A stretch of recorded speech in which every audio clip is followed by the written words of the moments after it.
Hello students, आज हम पढ़ेंगे अपठित गद्यांश।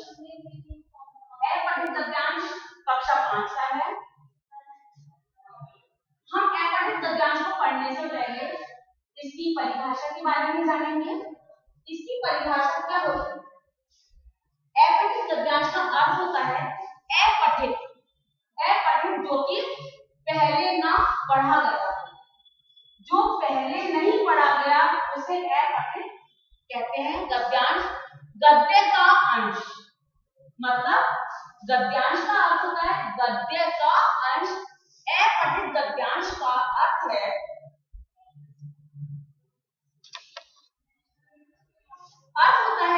गद्य का ऐसा अंश जिसे आपने पहले कभी न पढ़ा हो। अपठित गद्यांश का अर्थ क्या होता है? जो पहले नहीं पढ़ा गया है। गद्यांश का अर्थ क्या होता है? गद्य का अंश। अपठित गद्यांश का अर्थ होता है गद्य का ऐसा अंश जिसे आपने पहले कभी नहीं पढ़ा हो। अब हम एक गद्यांश लेंगे, गद्यांश को सॉल्व करना बताऊंगी कि उसको कैसे सॉल्व किया जाता है। एक चिड़िया थी, उसने एक पोटली बना ली। कौन सी? एक चिड़िया थी, उसने क्या बना ली? पोटली बना ली। और अच्छा या बुरा जो भी उसके साथ होता था, वह एक छोटा सा पत्थर उस पोटली में डाल देती थी। क्या डाल देती थी? छोटा सा पत्थर एक पोटली में डाल देती थी। कुछ ही दिनों में उसकी पोटली बहुत भारी हो गई, जिस कारण वह चिड़िया उड़ नहीं पा रही थी। अब क्या हुआ? एक चिड़िया ने क्या बना ली? जो भी उसके साथ अच्छा या बुरा होगा वो पोटली बनाकर अपने बांध लेती थी। अब कुछ दिनों बाद इस तरीके से पोटली का वही भारी हो गई। पोटली भारी होने के कारण वह क्या नहीं कर पा रही थी? उड़ नहीं पा रही थी। कुछ और दिन बीतने पर उसका चलना फिरना भी मुश्किल हो गया। हम भी अगर पुरानी अप्रिय बातों को भूलकर भविष्य के पथ पर अग्रसर नहीं होंगे तो हम कभी वर्तमान का आनंद नहीं ले पाते हैं। मतलब क्या हुआ?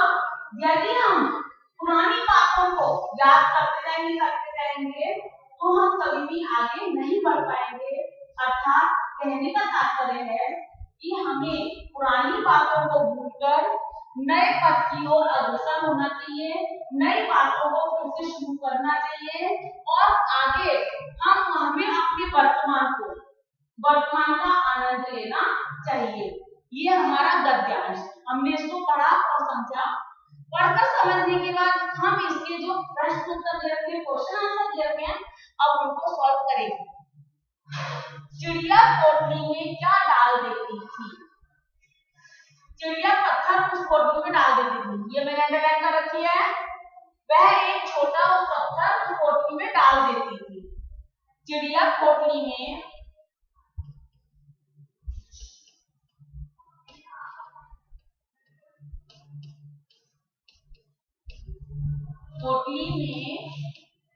एक पत्थर डाल देती, छोटा सा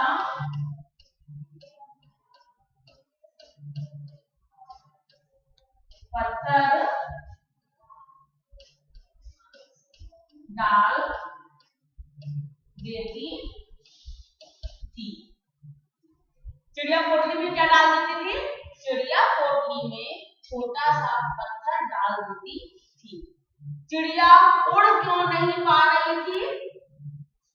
कुछ दिन बीतने पर उसका चलना फिरना, क्योंकि वह पोटली बहुत भारी हो गई थी।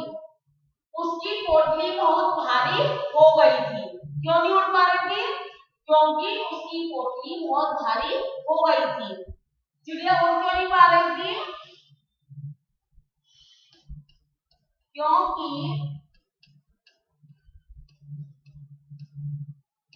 उसकी पोटली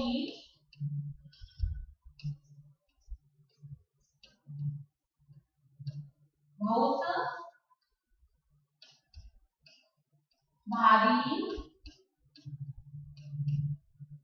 हो गई थी। पोटली भारी होने के कारण चिड़िया उड़ नहीं पा रही थी, चल फिर भी नहीं पा रही थी। अब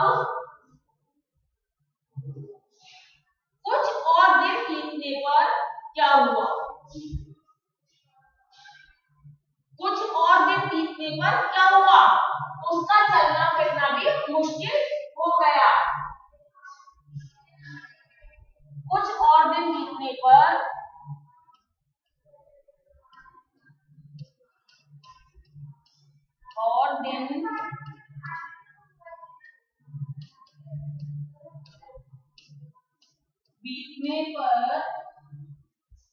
चिड़िया का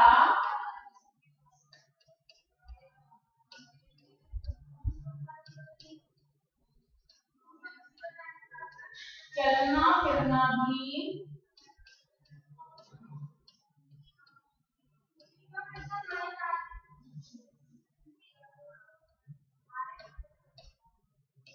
मुश्किल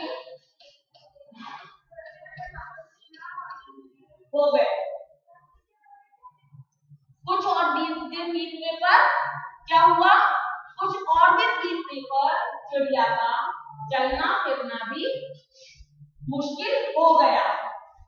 अब है, इस गद्यांश से हमें क्या शिक्षा मिलती है? बताइए, इस गद्यांश से हमें क्या शिक्षा मिली कि हमें पुरानी बातों को भूलकर वर्तमान समय का आनंद लेना चाहिए। हमने यही सीखा ना, पुरानी बातों को भूलकर वर्तमान समय का आनंद लेना चाहिए। पुरानी अप्रिय बातों को भूलकर भविष्य के पथ पर अग्रसर होना और वर्तमान समय का आनंद लेना। इसको हम अपनी लैंग्वेज में लिखेंगे, पुरानी बातों को भूलकर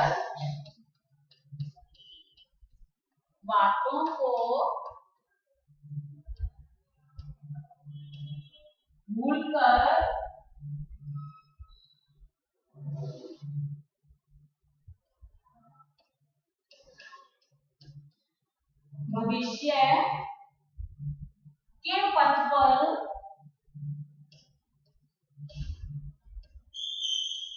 अग्रसर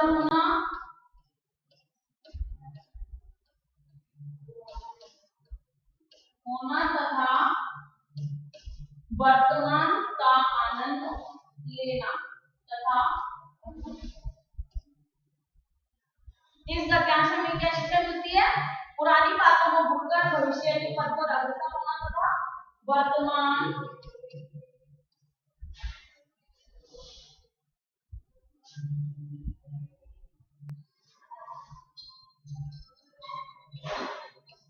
समय का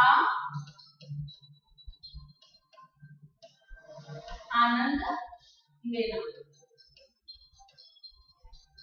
यही हमने सीखा कि हम पुरानी बातों को जितना याद रखते रहेंगे, अप्रिय बातों को जितना याद रखते रहेंगे, तो हमारे ऊपर इतना बोझ हो जाएगा कि हम आगे बढ़ ही नहीं पाएंगे। यदि हमें आगे बढ़ना है तो हमें अप्रिय बातों को, पुरानी बातों को छोड़कर आगे बढ़ने के लिए प्रेरित रहना पड़ेगा, अग्रसर रहना पड़ेगा और वर्तमान में जीना पड़ेगा। ये हमारा गद्यांश, मैं सोचती हूँ गद्यांश आपको समझ में आया होगा। अपाठित गद्यांश इसका मतलब है जो कभी पहले नहीं पढ़ा गया। आपको गद्यांश बेटा करते समय ये ध्यान रखना होगा, गद्यांश एक बार पढ़ने में कभी समझ में नहीं आता है, उसको 2 या 3 बार परफेक्ट रीडिंग लगानी चाहिए, उसको समझना चाहिए, समझ के फिर उसके उत्तर लिखने चाहिए। अब हमारा नेक्स्ट गद्यांश है, एक और गद्यांश हम करेंगे, निम्न गद्यांश में पढ़कर प्रश्नों के उत्तर विकल्प। एक छोटा सा कछुआ था। अब कौन था? छोटा सा कछुआ था। उसका नाम दीपू था। कछुए का नाम क्या था? दीपू था। वह धीरे चलता था, इसलिए सभी जानवर उसे धीमू धीमू कहते थे। उसे क्या कहते थे? धीमू धीमू कहकर बुलाते थे। एक दिन जब वह घर जा रहा था, उसे रास्ते में एक बंदर मिला। कौन मिला? एक बंदर मिला। बंदर ने पूछा, धीमू तुम सदा धीरे धीरे धीरे धीरे चलते हो।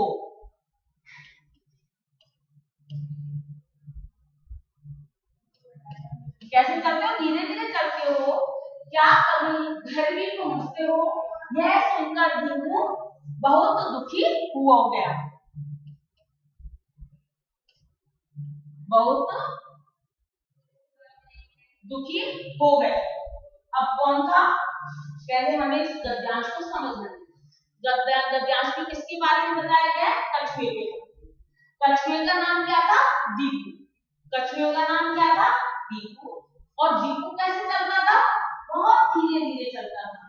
सभी जानवर उसका मजाक उड़ाते और क्या कहते थे?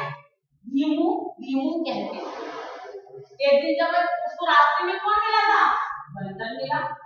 बंदर ने भी उसकी मजाक उड़ाते हुए क्या कहा? धीमू, तुम इतनी धीरे चलते हो, क्या तुम घर भी पहुंच पाते हो? अब धीमू का शर्मा गया। अब हम इससे रिलेटेड कुछ क्वेश्चंस बनाएंगे और उसका आंसर लिखेंगे। जैसे हमने लिखा कछुए का प्रश्न 1 है। हमने लिखा प्रश्न 1, कछुए का क्या नाम था? कछुए का क्या नाम था? कछुए का नाम दीपू था। उत्तर लिखेंगे हम।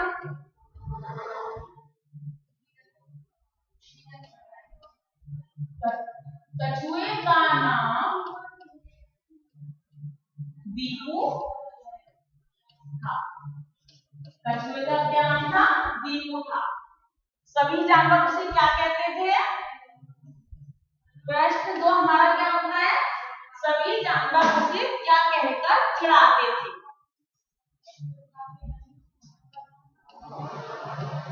सभी जानवर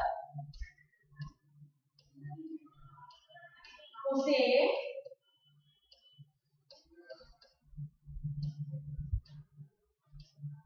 कहकर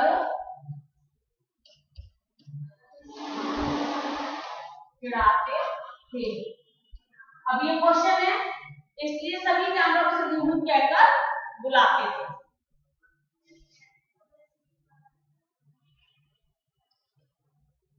क्या लिखेंगे? कहकर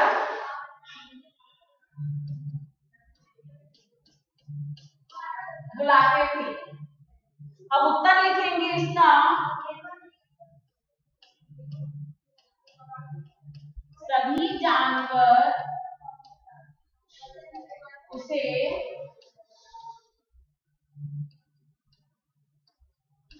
धीमू धीमू कहकर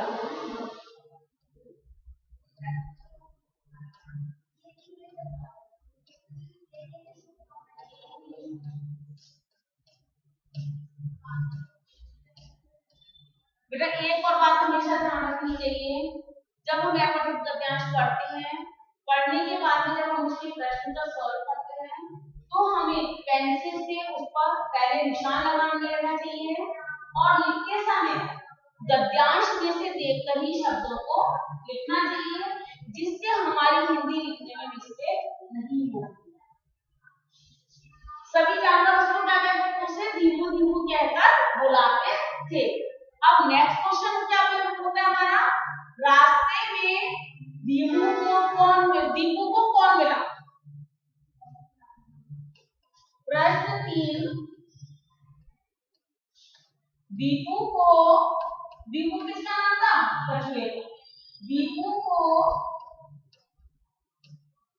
रास्ते में कौन मिला? अब आपको ये पता रखना पड़ेगा दीपू कौन था? कछुआ था। कछुए का नाम था ना दीपू, तो कछुए को रास्ते में कौन मिला था? बंदर। उसे रास्ते में एक बंदर मिला। अब ये इसका आंसर हो जाएगा। उसे रास्ते में एक बंदर मिला। उत्तर लिखेंगे हम यहाँ पर अपना। उसे रास्ते में एक बंदर मिलो। ये हमारा पठित गद्यांश और रिलेटेड उससे क्वेश्चन जो कि हम गद्यांश में से देखकर ही उनके उत्तर लिख सकते हैं। ये आपका क्लास फिफ्थ में 1 मार्क्स का आता है और ये आप 1 मार्क्स आराम से गेन कर सकते हैं। तो ये हुआ हमारा पठित गद्यांश। आई होप आप सभी को बहुत अच्छे से समझ में आया होगा। Thank you.